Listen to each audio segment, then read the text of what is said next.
ISO. Hey. An agent who finds himself in Valorant's most popular role, which comes at the price of having to compete with some of Valorant's most popular agents. And because of that, he doesn't have the best reputation. There's no shot we have an ISO on freeze. ISO never. But how come? To figure out why, I spent 10 hours playing ISO in competitive to prove that he's viable. Of course, let's set some rules and goals. 1. I can only play ranked. 2. I'm gonna try to get a match MVP. 3. Try and rank up. And 4. I can only play ISO. And one last thing. We've recently hit 5,000 subscribers. I just wanted to take this time to say thank you guys so much. It's crazy to see how many of you guys are here now, and if it weren't for your guys' support, I don't know if I would have kept making videos. But I'm gonna keep it short, and I'm not gonna stop anytime soon. So I hope you guys will continue to stick around for the journey ahead. And without further ado, Enough training. It's time.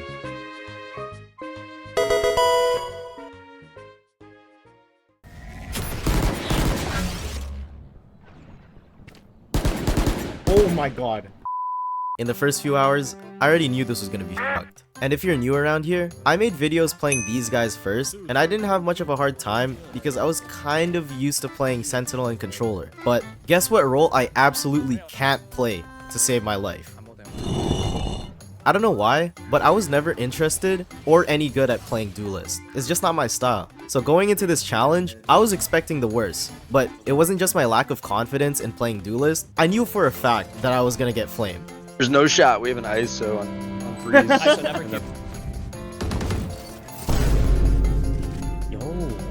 But you know what? I come from playing this game. Toxicity and Valorant can't get through me, so I just brushed it off and continued on with my day. Then again though, I still took the flame with a grain of salt, because yeah, I wasn't playing my best right now, and I knew I still had a lot of work to do.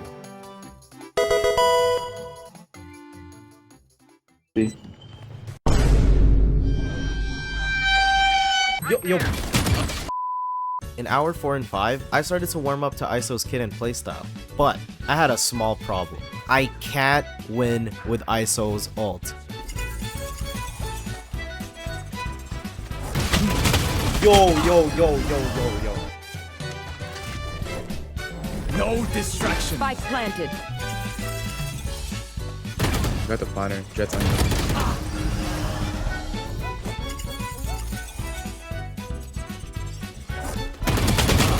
Yo! Sorry! Oh my god! I don't know what it is, but I swear people just completely stomp me in these 1v1s. But just because I lost in my ults, didn't mean I was completely useless. And that's because of how ISO's ult works. You see, ISO's ultimate ability, Kill Contract, lets you 1v1 the closest enemy you hit, allowing you to isolate a gunfight. Get it? Isolate? Bruh.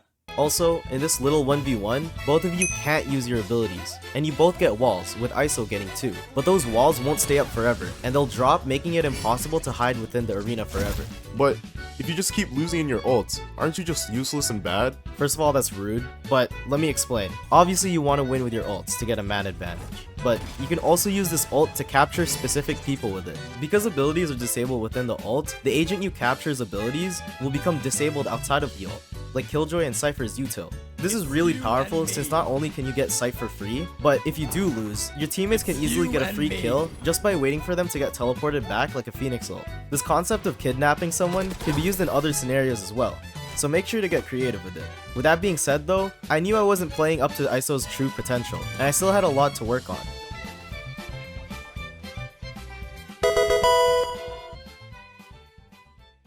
Alright, can you teach me how to play ISO? Okay, how do I win ults? How the fuck do I get better at Valorant?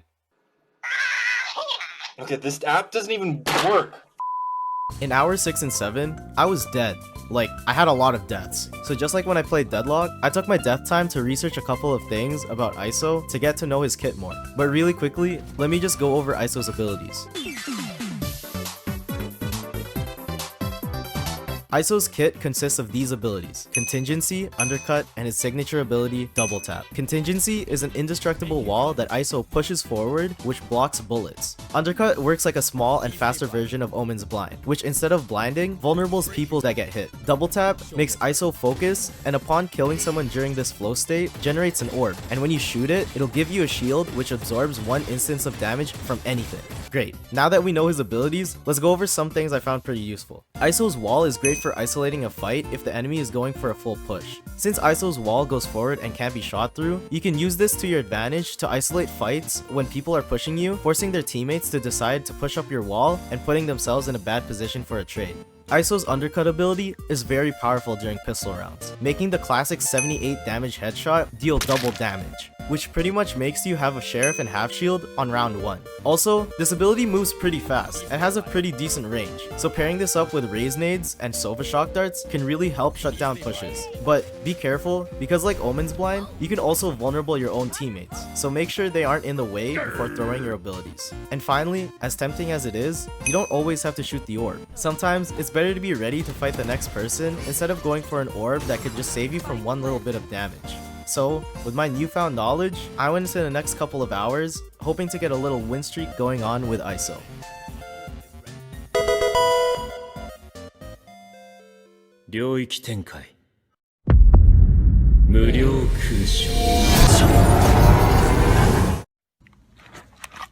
The fuck you doing here? Identify yourself. Who the fuck are you?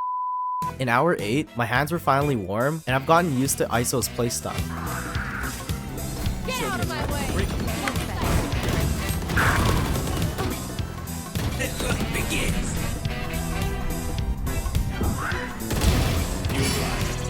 Go outside, Jeff. No distraction. Be fine. Holy fuck. One enemy remaining. I think we leave. Can you help me?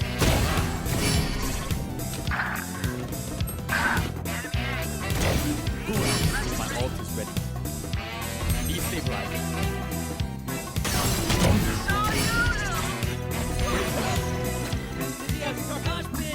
They're there. Yeah. My territory! I learned that ISO strives at being more of a support duelist. I shouldn't treat ISO like a Jet or Reyna, since, unlike them, I don't have an escape tool after a kill. Oh, and I also learned the hard way that when you bring someone in ISO's ult, you're not the only one that gets your health and shields replenished. Top site, you guys gotta fight him. Oh, he's 1 HP. Come away. Wait, I'm gonna beat him. No way. He's not 1 HP, he's 120, bro. What the f— He gets full health and ISO ult. Oh shit, I didn't know that. My bad. 88. And while I might not have the best aim, I could still say that I was helping my team out a lot with my util, which translated to a start of a win streak. Nice, GG. Defenders win. Defenders win. Today is not our day to die. I should be graded. Win. Oh, GG. So, with not much time left, I wanted to squeeze out as many more games as I could with ISO to show that he isn't as bad as people think.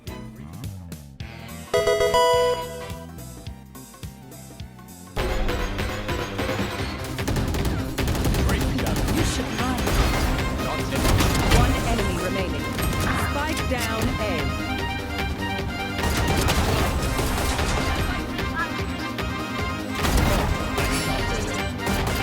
One enemy remaining.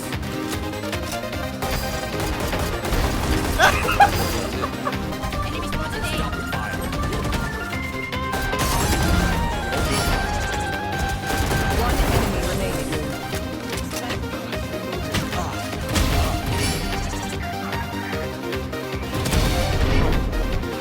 No distraction.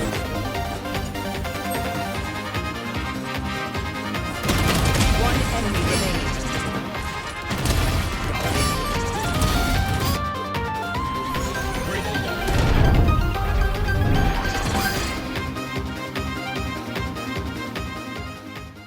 So, 10 hours of ISO was finally over. No match MVPs, but I did somehow manage to get a team MVP. and I started off in Ascendant 2, and I ranked up to Ascendant 3.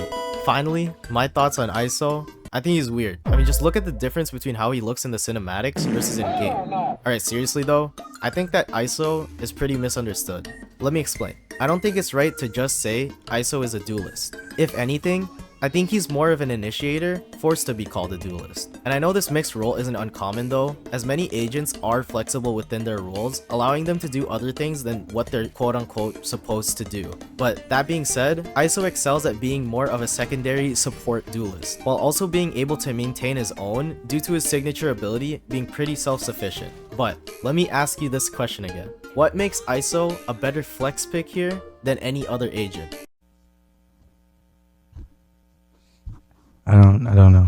It's hard to really help justify an ISO pick without having to nitpick the certain situations that he excels at. And plus, it just doesn't help that people don't understand that he isn't meant to be an entry duelist like Jett and Raze. His kit just doesn't function like that, which is why I believe people think he's bad. But I also think that his kit can feel really underwhelming at times. Like, in my opinion, I think you should be able to manually stop his wall instead of it just continuously going forwards. But then again, maybe it's just a skill issue and I just suck at using ISO. In short though, I think ISO isn't a bad agent and is definitely viable for the most part. But maybe with the upcoming duelist changes, ISO will become a much more popular pick. And for the most part, I really do hope that more people will pick him up.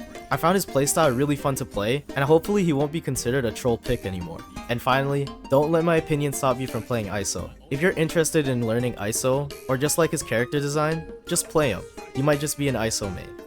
I hope you enjoyed the video. Don't forget to leave a like and subscribe if you like this type of content. And I'll see you next time. Peace.